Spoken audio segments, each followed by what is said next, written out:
بسم الله الرحمن الرحيم. السلام عليكم ورحمة الله وبركاته.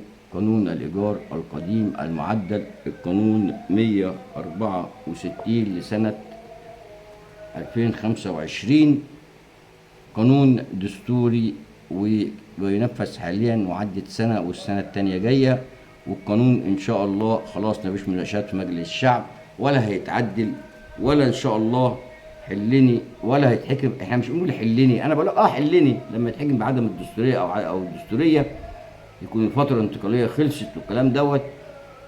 ده هم بيقولوا كده. قالوا كده امتى بقى؟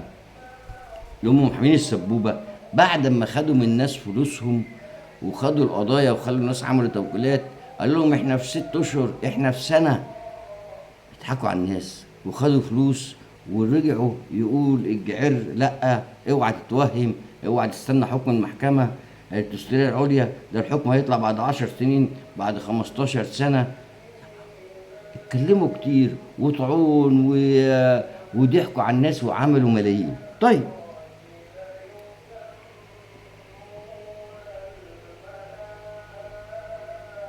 اللي انا عايز اقوله ان المستاجرين 3 أصناف بيراعوا. مستأجرين ألف بيراعوا ربنا وسمعوا كلام الشيوخ ورجال الدين، الشيخ الشعراوي وغير الشيخ الشعراوي من شيوخنا العظماء، وقالوا لا مفيش حاجة اسمها 3 و5 قبل ما القانون حد يتكلم عنه خالص، أو يقولوا هيصدر في مجلس الشعب أو مشروع أو محكمة دستورية حكمت أو الكلام ده. وقال لا، وقعد مع المستأجر ورضاه. وبعد كده في ناس برضو محترمين بعد ما صدر القانون حلوا، وفي ناس تركوا وتفاهم مع المالك. عشان دي الناس المحترمه. نيجي للفئه ب اللي هم الناس اللي دخلوا على المنصه، اللي هم ما عندهمش بدايل وقاعدين في عقارات قايله للسقوط، وارواحهم وارواح ولادهم مهدده، وشفنا العقارات اللي بتقع على الناس وارواح الناس اللي بتروح. ودول و يعني دخلوا على المنصه حتى لو العقار بتاعهم سليم بس ما عندوش سكن بديل، فدخل على المنصه. مش لازم يكون العقار قايل للسقوط يعني. ودخل على المنصه. دول مستاجرين عارفين هم بيعملوا ايه ونفذوا كلام الدوله، وقال ما قالوش بقى هنقعد في الصحراء ولا هنقعد في انهي محافظه ولا هنروح فين، ده الدوله بتضحك عليكم، ده اوعى حد يدفع الايجار، اوعى حد يخش على المنصه، مفيش حد يقدم. وشفنا الدوله فاتحه ذراعها لغايه 12/10 فاتحه المنصه عشان اللي عايز محتاج او يحتاج سكن بديل عشان هو ما عندوش البديل. طيب،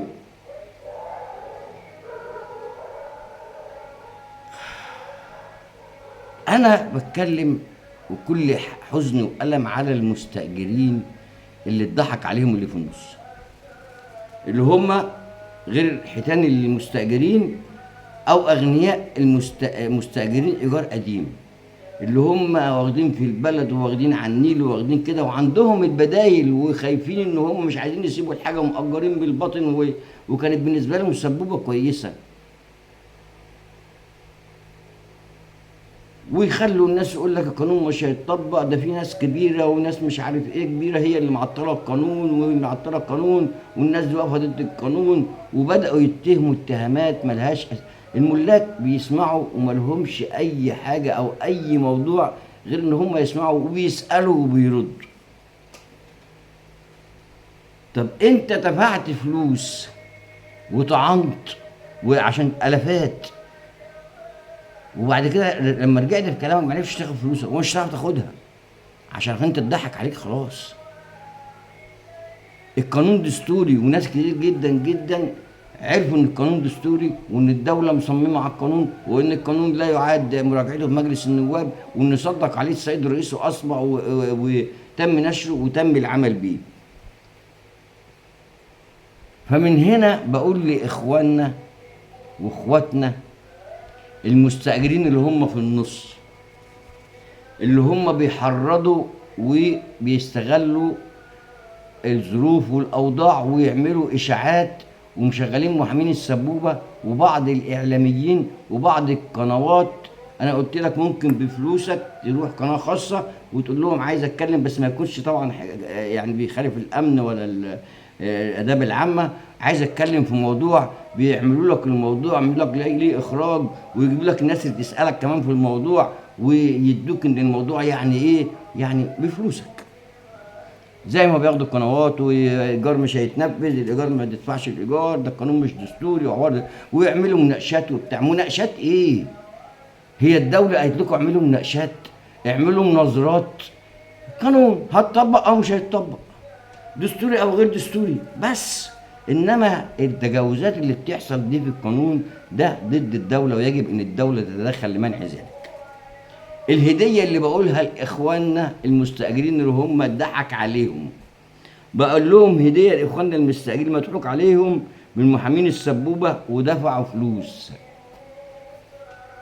ان القانون دستوري. الهدية بتاعتي ليكوا ان القانون دستوري، والفلوس اللي انت دفعتوها راحت عليكوا، وربنا يعوض عليكوا، يعوض عليكوا بالحلال. انتوا عايزين تاخدوا حاجة مش حقكوا بالحرام. عشان كده بيقول لك فلسنجي بناله بيت مش عارف ايه، او نصبانجي بناله بيت فلسنجي سكن له فيه. فانتوا مع بعضيكوا ضحكتوا على بعض، محامين السبوبه وبعض المستاجرين اللي هم شغلوا محامين السبوبه ودفعوا لهم فلوس بالالافات. الهديه ان القانون دستوري 100%، ومفيش اي عوار لهذا القانون، وان تم فحصه وتمحيصه كما قال سياده المستشار الجبيلي اللي كان وقت اصدار القانون كان رئيس مجلس النواب، وكان رئيس محكمه دستوريه عليا سابقا، ويعلم يعني ايه دستوري وغير دستوري، واللي كان فيها رجال دستور وقانون. والسيد رئيس الجمهورية بتصديقه على هذا القانون نهى هذا الكلام، ان ده مش هيمضي على حاجة غير دستورية، وان الحق ان احكام المحكمة الدستورية العليا.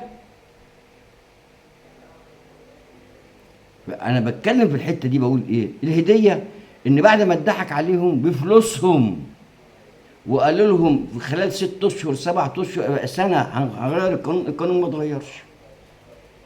وطلعوا قالوا لهم ده حكم يعني تثبيت عدم تصوير ثبات القيمه الاجاريه، كان قضيتين دعوتين، دعوه مرفوعه سنه 1998 ودعوه كانت مرفوعه سنه 2002، وصدر الحكم بعد 28 سنة اللي هي 2024 اللي بسببه اتعمل هذا المشروع وهذا القانون.